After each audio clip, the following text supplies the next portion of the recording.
आज टिंकू के छुट्टी का दिन था और वो अपनी माँ को बहुत ज़्यादा परेशान कर रहा था।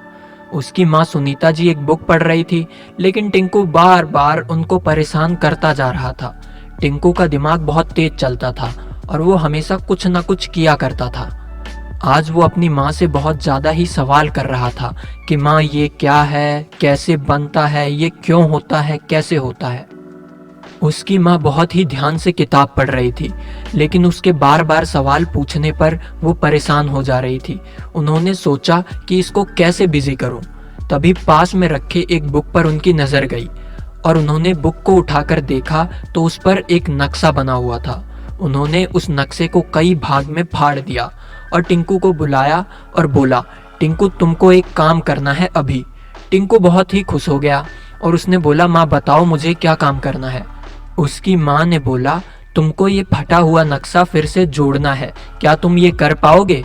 टिंकू बोला, हाँ माँ मैं कर लूँगा। लेकिन उसकी माँ को पता था कि वो ये नहीं जोड़ पाएगा और इसी बहाने वो बिजी रहेगा और मैं आराम से अपना बुक पढ़ लूँगी।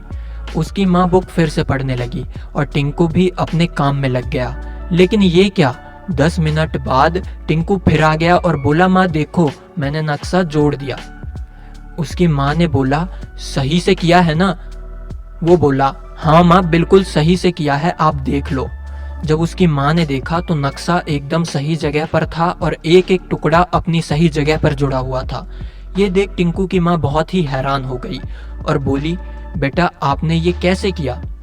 तो टिंकू ने बोला, माँ जो नक्शा आपने दिया था उसके पीछे एक कार्टून था और मैंने उस कार्टून को देखकर जोड़ दिया।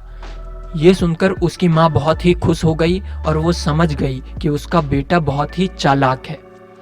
इसी तरह हमारी अपनी जिंदगी में भी बहुत से ऐसे काम होते हैं जो बहुत आसानी से हो जाते हैं, मगर हम लोग उस पर ध्यान नहीं देते हैं। अगर काम दिमाग से किया जाए तो ये बहुत ही आसानी से हो जाता है।